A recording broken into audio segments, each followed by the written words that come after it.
Picture this. You're sitting at a long wooden table in some smoky Viking hall. The air smells of wood fire, sweat, mead, and, well, something else. Something that definitely doesn't smell like your average Saturday night barbecue. A Viking host plops down a plate in front of you and says, "Eat, friend." You look down and there it is. Fermented shark and seal blubber. Welcome, my friends, to the Viking diet. Now here's the question.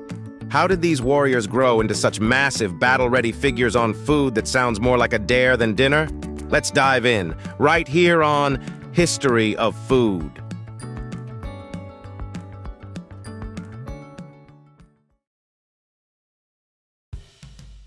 Now, when we think of Vikings, we imagine horned helmets, which, by the way, they never wore, raiding monasteries, setting sail in dragon-headed ships, and drinking like frat boys who somehow learned how to swing an axe. But what we don't think about is the food.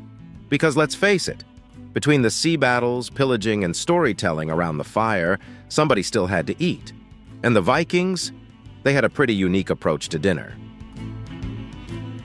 Let's start with the fermented shark, or hakarl as it's known in Iceland today. Yes, it's still around, because apparently humanity decided it was worth keeping. If you've never had it, let me paint you a picture. Imagine taking a perfectly innocent shark, burying it underground, letting it rot in its own juices for months, then hanging it out to dry until it reaches what food historians politely call edibility. Yeah, that was dinner. The reason they did this wasn't because Vikings were some kind of culinary daredevils. It was survival. Greenland shark, the species they used, is naturally toxic if eaten fresh. It's loaded with urea and trimethylamine oxide, which is a fancy way of saying it'll make you sick, hallucinate, or possibly die if you chow down on it raw. What they had was trial and error, and whoever the unlucky test subject was. So what did they figure out? Bury the shark in sand, let it ferment for months, then hang it to dry, and voila, meat that won't kill you. It will, however, reek of ammonia and taste like bad cheese. For Vikings, though, this wasn't some exotic delicacy. It was survival fuel. Protein that lasted through long winters and sea voyages. No fancy plating, no Michelin stars. Just hold your nose, chew, and thank Odin you're still alive. Now let's talk about seal blubber. Because yes, Vikings ate it, and no, it wasn't some chic keto diet trend. Seal blubber was a lifeline. Imagine you're a Viking in Greenland in the middle of January. The wind is screaming, the snow is blinding, and your diet of dried fish is getting real old. What you need is fat, lots of it. And seals, bless their slippery souls, are basically swimming butter sticks. Seal blubber could be eaten raw, boiled, or even fermented. It was dense in calories, packed with omega-3s, and gave Vikings the energy to haul boats, chop wood, and fight off whoever was dumb enough to invade their fjord. For them, it wasn't gross. It was survival superfood. Paleo dieters today brag about eating bone broth. Vikings were chomping down on seal fat and calling it Tuesday.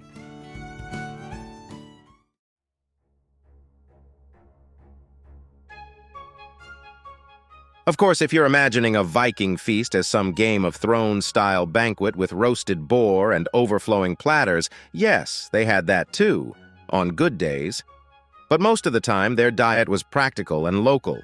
Fish, dairy, grains, dried meats, whatever they could grow or catch, and then, of course, the specials, like shark and blubber. You didn't choose the Viking diet. It chose you. Now, before you wrinkle your nose at fermented shark or seal blubber, let's be real. Every culture has its "what the heck is that" food. Scotland has haggis, the Philippines has balut, and America has spray cheese, which might be the worst offender of all. The truth is, fermented foods have always been key to survival. Sauerkraut, kimchi, pickles, cheese, all were clever ways to preserve food before fridges existed. The Vikings just applied the same logic to shark and seal, cranking the dial to extreme, but hey, it worked. What's fascinating is how these foods became tied to identity. For Icelanders, eating hakarl is almost a rite of passage. a way of connecting to their Viking ancestors. Tourists might gag, but locals smile, chase it with Brennivin, the infamous Black Death schnapps, and wear it like a badge of toughness. The same goes for seal blubber in Inuit and Arctic communities. To outsiders, it may seem unappetizing, but to them it's heritage, tradition, and proof of resilience in some of the harshest environments on Earth. And honestly, when you think about it, there's something kind of admirable about it. Vikings weren't picky eaters. They didn't push food around their plate and say, "I'm not really into seafood." They took what nature gave them, hacked it, fermented it, chewed it, and kept moving. That mindset of toughness, resourcefulness, and eating things that would make most modern foodies cry is part of what made them so formidable. Of course, if you served fermented shark at a dinner party, your friends would leave. Your dog might too. The smell alone has been described as like a cleaning product trying to kill you. Anthony Bourdain even called it the single worst, most disgusting and terrible tasting thing he'd ever eaten, and he ate everything. And yet, the Vikings thrived on it. Maybe that was the secret, a diet so nasty even death itself didn't want to come near you.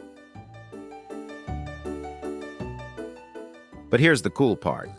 Despite how extreme it sounds, the Viking diet wasn't all doom and gloom. Archaeological digs show they actually ate a balanced diet, grains like barley and rye, vegetables like cabbage and peas, berries, dairy, and of course meat and fish. They even brewed their own beer and mead. Fermented shark and seal blubber were just, let's say, the bonus rounds. So what can we take away from the Viking diet? Maybe not the recipes, unless you're into extreme food challenges, but definitely the attitude. The Vikings remind us that food isn't always about pleasure. It's about survival, community, and identity. After all, if they could choke down fermented shark and seal blubber and still row longships across the North Atlantic, we can probably survive a sad desk salad or the mystery leftovers in our fridge. The Viking diet wasn't glamorous, but it was powerful, fueling explorers who braved the harshest conditions and leaving them with breath that could kill at 20 paces.